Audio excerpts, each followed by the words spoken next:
bloc at the UN to serve as a non-permanent member of the Security Council. And that's twice within the last decade. And that is exceptional for a country. So Vietnam uses its prestige.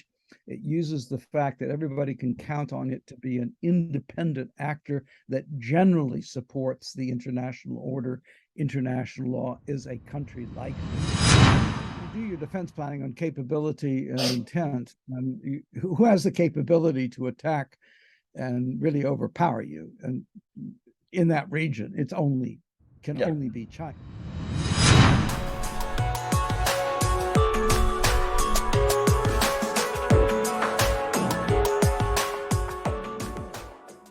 Welcome to our show. Today we have a new guest from Australia. Is Carlyle Thayer. Yes, do I pronounce correctly? Correct. Okay, Carl. I'm very glad that we've met. We've met the first time over a decade ago in Taipei at a conference at Academia Sinica, and I discovered doing my research. I already forgot that I actually recorded a program back then, a video, because I liked so much what you had to say in Taipei. So I've always wanted to talk to you. I'm very glad you found time. Okay, could you please say a few words about yourself? Yes, I'm a dual citizen. I was born in the United States, but I moved to Australia in 1971 because of my interest in Southeast Asia and Vietnam. I did my PhD at the Australian National University. In the US, I was educated at Brown and did a master's degree in Southeast Asian Studies at Yale, where I learned Vietnamese. So I came to Australia, and fortunately, a year later, we elected a Labor government that established relations with Hanoi, equally with Saigon, and then after the country was reunified, just continued that. So I was a kind of ahead of the curve from my American counterparts, because I could both meet Vietnamese students who were then studying in Australia and travel to that country. So I've concentrated on the internal politics of Vietnam and the decision-making process in the Vietnam Communist Party. That was what my PhD thesis was about. And then as Vietnam emerged and opened relations with the outside world, I was able to visit quite frequently. First visit to Hanoi, 1981, and just in June and July this year, I've made 2 quick trips. So I'm a Vietnam specialist, but I have a regional specialty. So I've taught the domestic politics of Southeast Asia until my retirement, the regional relations in Southeast Asia, and I had a special course on the Vietnam War and the strategies of both parties. Great. Okay, so I would like to start with Vietnam, and from what I know, it's spending, I think, even more on the military than China is, right? It has a bigger budget and develops at the faster pace. And Vietnam, does it? I think that the military spendings are quite high, even more than in China, right? In terms of percentage of the budget. Well, the budget, well, one, it's a secret, and we only know in general terms. Yes.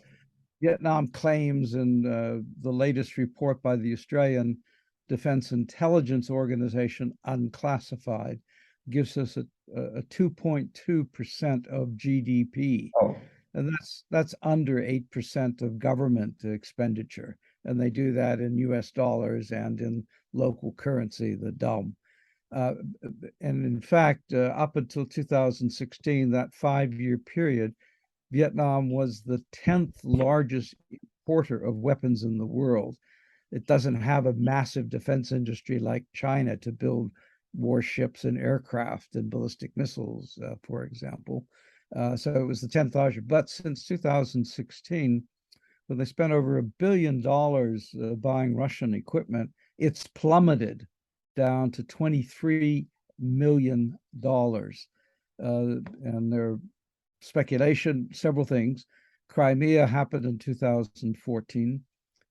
The United States Congress passed the Countering American Adversaries Through Sanctions Act, which threatened countries like India, Vietnam, and Indonesia with sanctions if they bought large-scale Russian weapons.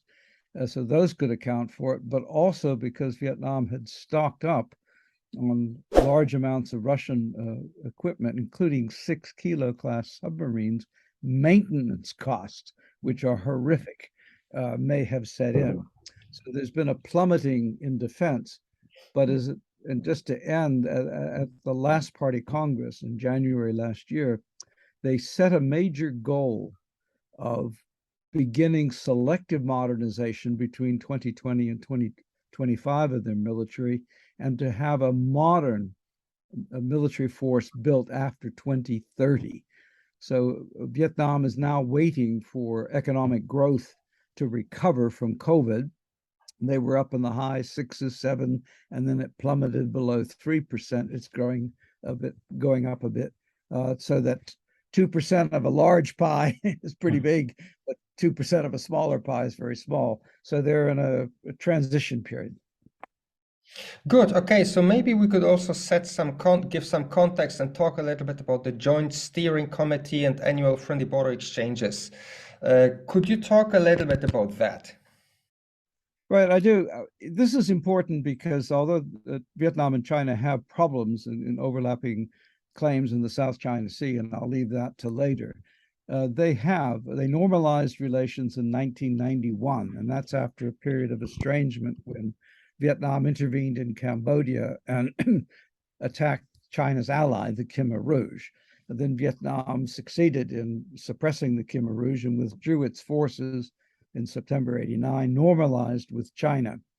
The two immediately set about trying to repair bilateral relations by agreeing to land border and the Gulf of Tonkin. But they set up a bilateral joint steering committee for development. It's chaired by deputy prime ministers who also are members of the ruling political bureau, the highest organizations of the communist parties in both countries, that oversees all aspects of bilateral relations, so economic, science and technology, educational exchanges, etc. And they rotate and each year. One year it's in Vietnam, next year it's in China. And part of that includes annual exercises by their coast guards, port visits and naval exchanges and patrols, friendly border exchanges where the defense ministers come down and they conduct a lot of activities now that the border has been demarcated. Economically, China is Vietnam's largest market, and Vietnam has a massive trade deficit with China, and it constantly is encouraging Chinese investment and opening up special access so Vietnam can trade more. And just to end on that point, with China's total lockdown policy on COVID, that's prevented the supply of Vietnamese agricultural produce to China. And in June, when I visited Ho Chi Minh City to talk at an investment conference, I learned that countries across the world are beset by inflation, triggered in part by the war in Ukraine. And in Vietnam, it's the energy supply fuel, as it is in every other country, that's triggering inflation. But because of the closure of the border, it's depressed the price of food. So Vietnam is not facing inflation on the food front, because the surplus that would go to China, or the food that would go to China, is now being sold in Vietnam. But I just wanted to point out that there's so many areas of cooperation that exist and continue even during bad times, and such as disputes of the South China Sea. They may suspend a meeting for a while, but then they resume it. So there's evidence there, as you get the statements from both parties, of progress across all these other areas of cooperation, even though the South China Sea, or East Sea for the Vietnamese, is a severe point of contention. Yeah, maybe we can move a little bit to the South China Sea, because the problem actually relates to the extraction and the usage of the waters next to the coastline and oil. So I think that China stated that they will oppose foreign companies working with in Vietnamese waters claimed by China, and they would employ Coast Guard and maritime militia rather than naval forces. What's the state now of this issue or problem between Vietnam and China?